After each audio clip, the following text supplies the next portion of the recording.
Hi, this is Matt from Theater and Stream, and welcome to another 5-ish minute review.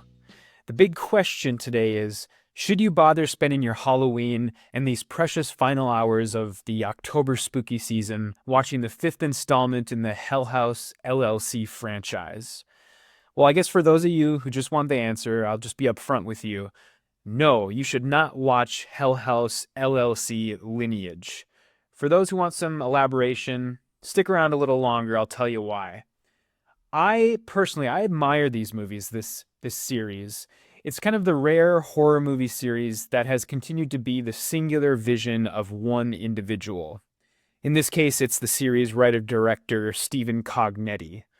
A lot of times these days, you're going to see horror series that either get lost in these sort of disparate, unfocused sequels, they're made by a revolving door of creative teams, or you'll see like movies that should have never gotten sequels in the first place, and they sort of buckle under all of their lore and their stupid mythology that they're sort of pretzeling themselves to kind of make sense of.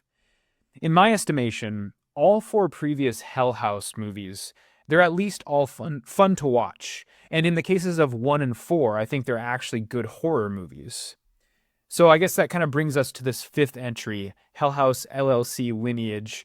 The first entry that notably is not a found footage movie, and I guess, okay, right there's your first mistake. The transition to conventional filmmaking techniques, they've not really been kind to this series. First off, you have lead actors in a found footage movie. They can spend half the movie hiding behind a camera. And they don't have to worry about such things as convincing body language, convincing acting, facial expressions. It definitely helps a low budget film that's using sort of these day player actors.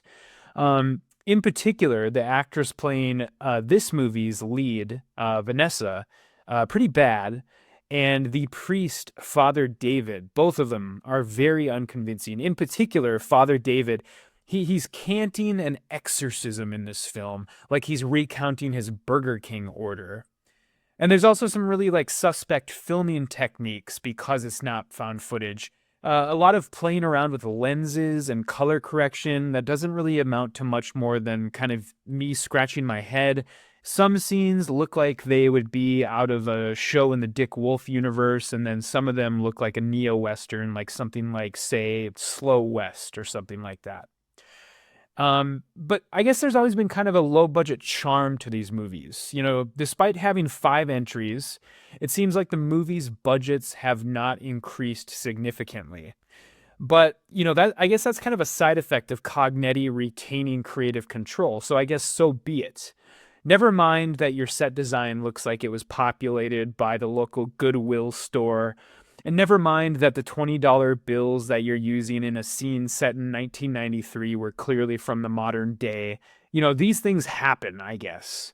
Cognetti, up till this point, he's realized that you can do things in your low-budget movie that will still scare people. You have these clown figures in all of these films, and you're not quite sure, is that a mannequin or is that an actual person? You look at it and it has you wondering, did that clown really just move? Did it just have this small, imperceptible or almost imperceptible movement, or was that just in my head? And, he's showing things like hands reaching around corners or figures that are moving in the background of a shot, but he doesn't ruin them with a dun of a jump scare.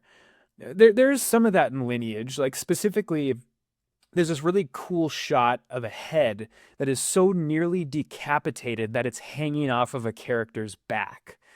But for me, the biggest downfall of Lineage is kind of what I was talking about earlier.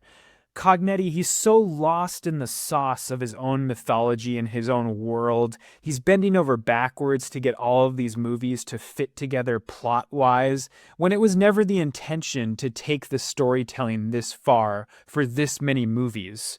And, I'm sorry, but it's just not interesting enough to justify all this gobbledygook nonsense about family lineages and astral projection, and there's some sort of Final Destination specter in this movie that's killing people off one by one. This is the first Hell House movie that has characters just sitting there blathering on about the nature of being alive or dead or the afterlife in these trite extended monologues that would just give someone like Mike Flanagan a run for his money. And that's just another side effect of this not being found footage. You know, in a found footage movie, you're not going to have a character setting their camera down so they can sit there with somebody else to have a conversation about whether or not there's an afterlife. You know, remember when this series was about a like haunted house attraction? I guess I do too, and I don't know what happened there, but now it's just it's nonsense. It's all nonsense. And I guess to put the final log on the shit sandwich here, the ending to this movie is so incredibly unsatisfying in just a cliffhangery sort of way. And it's very apparent that this is just never going to be resolved because this is also being billed as the final film in the series. So, not really sure what's going on there. But yeah, don't waste your time. Watch or rewatch movies 1 through 4 instead. It's been about 24 hours since this movie has been released directly on Shudder. And then I can already tell this is going to be one of those movies that just inspires the defense of, you know, this movie was made unapologetically for the fans as sort of a way to gatekeep more casual viewers from having an opinion.